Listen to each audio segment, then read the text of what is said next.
Hi, this is a flipped, a lesson review really for Algebra 2, and we're going to be reviewing concepts on polynomial functions, basically lessons 1 through 7. So this included the end behavior of functions, how to tell what values will make a rational expression undefined, power functions, odds and evens, and how to know what coordinates are part of the graph, simplifying rational expressions, identities, and multiplying rational expressions. Okay, so let's start. So first question I have to show you is the one that deals with power functions, and if a specific point is on the graph, how do you know what other point must also lie on the graph based on if a function is odd or even? Okay, so if the point -5, 7 lies on the graph of the function and the function is odd, find another point that lies on the graph. Okay, so let's just recall what it means to be an odd power function. It means that for the function evaluated at x, then if I negate x, I would also have to negate y. So if the function is evaluated for the point -5, in the function here, I get the value 7. So if I negate -5, which means +5, then the function value would negate. So the 7 would become a -7. Okay, so if this point is on the graph, then this point is also on the graph. Now, what happens if the function is even? For a power function that's even, if the point is on the graph, -5, 7, so when I plug in -5, I get the function value 7, then plugging in the negative, x value does not change the y value would stay the same. So if the point -5, 7 is on the graph in an even function, then the point 5, also 7, is on the graph of the function. Okay, so for even functions, we don't change the y value when we negate the x. For odd functions, when you negate the x, you negate the y as well. Okay? So that's my little review on odd and even. Okay, next.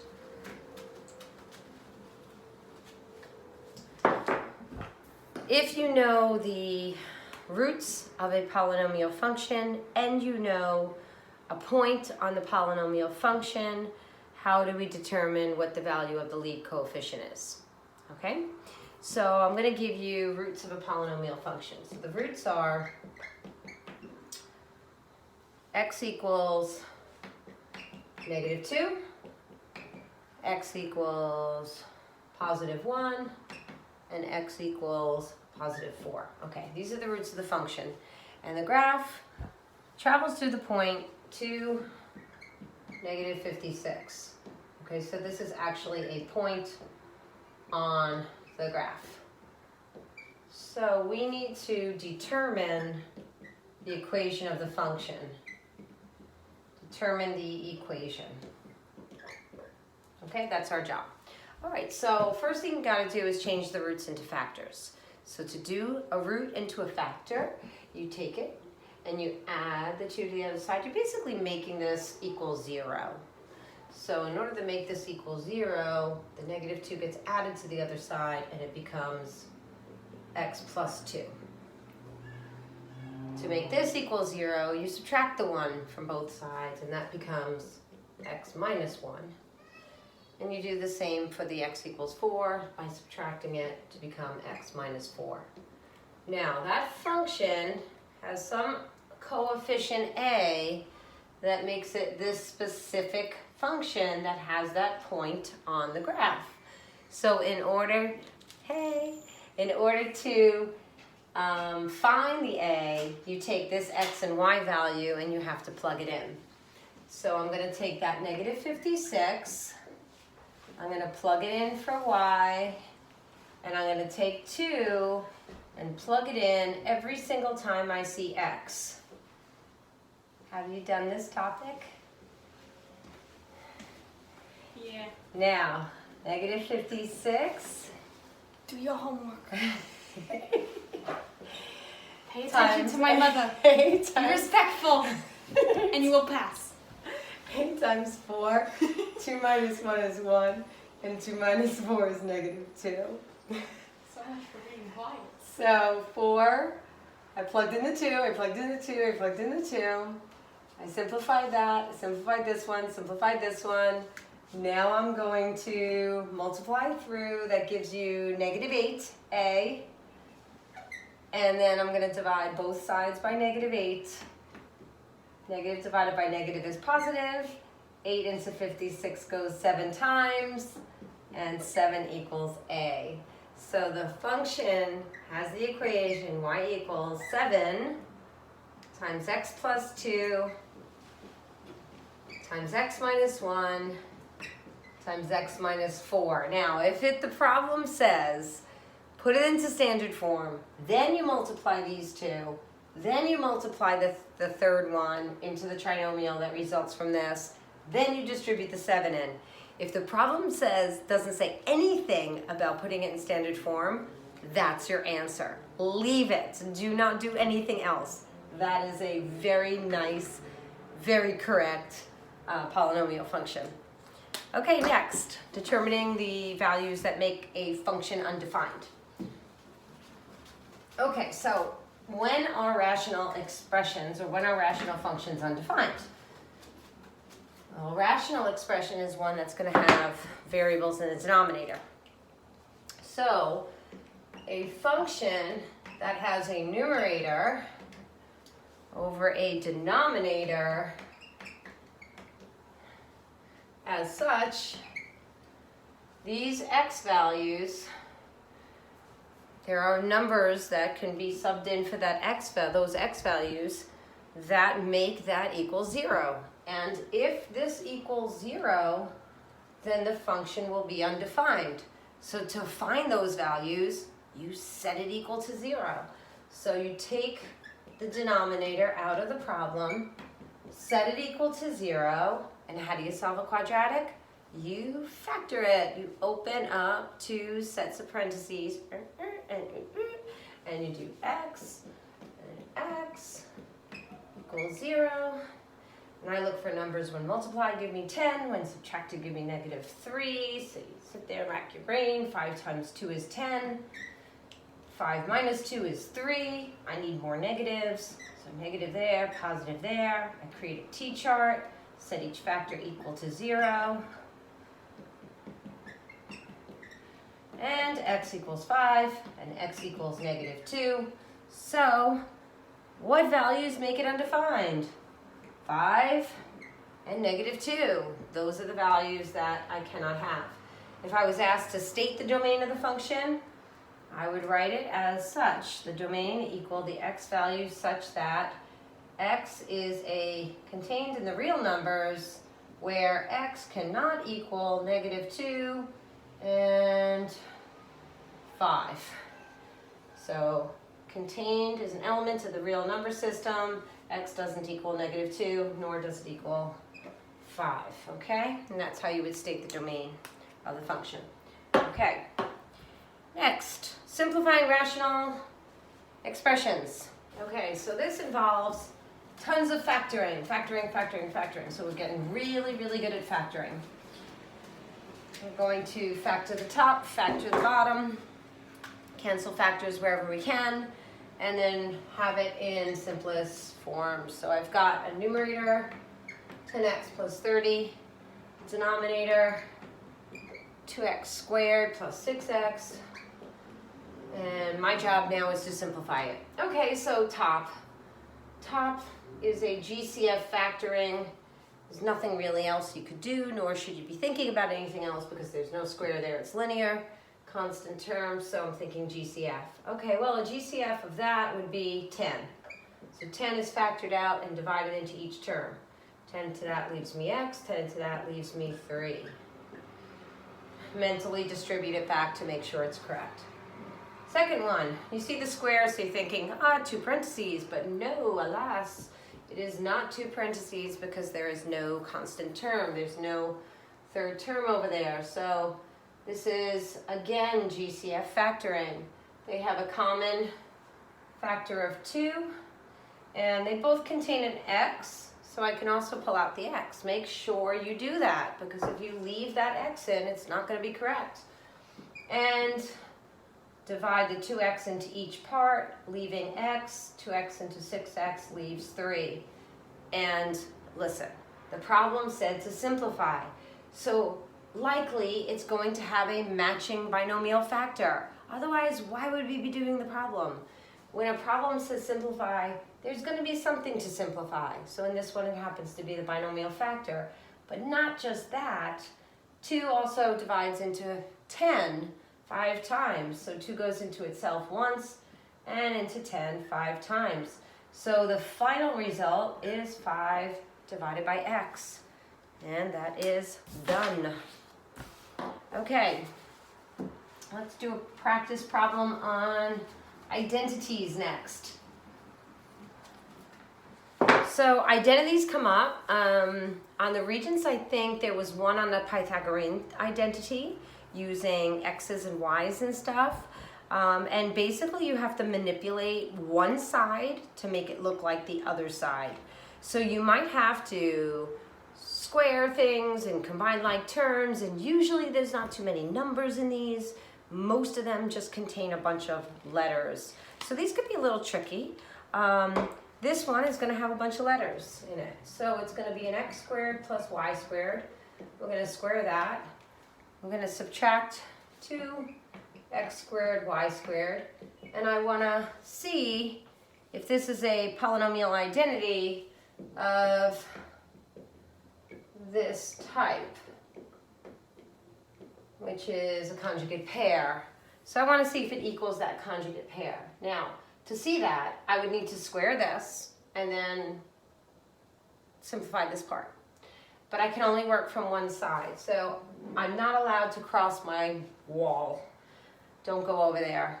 I need to make this look like this. And if it doesn't, then it's not an identity. A quick way to do this, if you're answering a multiple choice question, is to plug in a number for x and y. Plug in 2 for x and 3 for y. Never, ever plug in 1 for any value, because 1 often doesn't change something when you multiply especially. So you don't want to make that a value that you use. Definitely use like a 2 and a 3. You could quickly make a determination whether it's an identity. Sometimes if that's all you have to do and you don't have to show the work, that's great. This one we have to show the algebra. So this squared. So we are not going to fall into that trap where we just bring that square in and think that we know what we're doing. And this squared means writing it twice. I'm going to write that quantity twice. Then I'm going to use my double distributive method. So I'm going to take my x squared and multiply by that, and my y squared and multiply by that. And then I'm going to clean that up as well. And of course, you could use the good old reliable FOIL or box method if you prefer. Today I'll double distribute. All right, so x times x here is x to the 4th power. Multiply, you add the exponents. That's going to be an x squared y squared. That's going to be an x squared y squared. And that's going to be a y to the 4th minus 2x squared y squared. Ooh, that's nice, because this here is a x squared y squared plus x squared y squared, which gives me a positive 2x squared y squared. When I subtract a 2x squared y squared there, and I'm going to regroup this, put my x to the 4th plus y to the 4th out front, plus that, minus that. Wish I could move it over, I can't. These will cancel. You're left with this. And no, if it were a minus, I could factor it that way. But because it's a plus, I cannot factor it that way. So Does that equal that? The answer is no, it does not equal that. So it is not an identity. And if a problem ever said something like, what can I do to change it, to make it an identity, I would need to make this a minus, and then make that a plus, and then it would work. Because then I would end up with a minus 2x squared y squared here, plus 2x squared y squared here, and I would end up with a minus in between these two, which then is the difference of perfect squares, which factors into conjugates, conjugate pairs. So this is a no. Okay, last one. Let's just practice a quick multiplying two rational expressions, just so we get that practice. Because I know that was the latest thing, and everyone was struggling through those problems today in class, so let's try to do that. And we'll do one where you have that trick about the reversal with the a minus b and the b minus a canceling to be a -1. So we'll review that topic as well. Okay, so 16 minus x squared is the numerator of that fraction. 10x plus 40 is the denominator of the fraction. I'm going to multiply by 10x squared plus 15x and divide by 2x squared minus 5x minus 12. Okay, so the most difficult thing to factor here is this trinomial on the lower right. Save that for last. Let's get the clues from the rest of the problem. It's multiply, so there's no keep, change, flip. We're just going to factor. Okay, 16 minus x squared is the difference between perfect squares, so it factors into 4 plus x, 4 minus x. Okay, top factored. The bottom, GCF factoring, take out the 10, leave the x plus 4. Oh, that's convenient. I can factor this and this because it's plus. Then I can use the commutative property. 4 plus x is the same as x plus 4. And so 4 minus x over 10 is what I have left over here. Times top, GCF factoring 5x, leaving a 2x plus 3.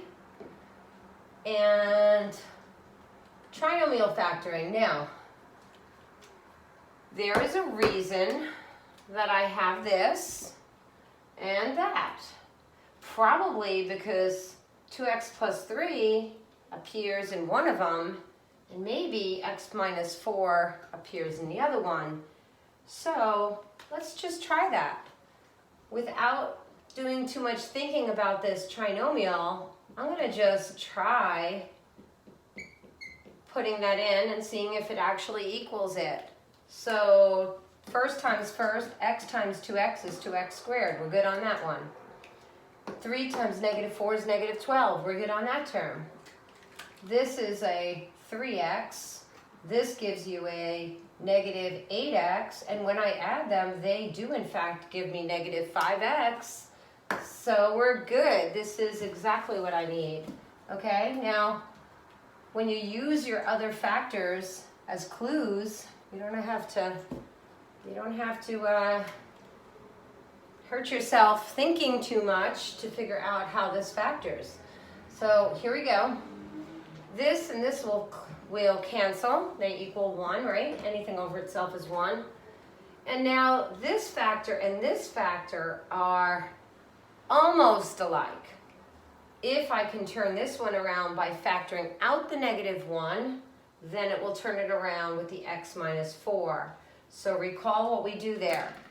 We cancel the factor, but instead of writing a +1 here, I write a -1. The -1 turns that around to an x minus 4, which allows it to be canceled with that.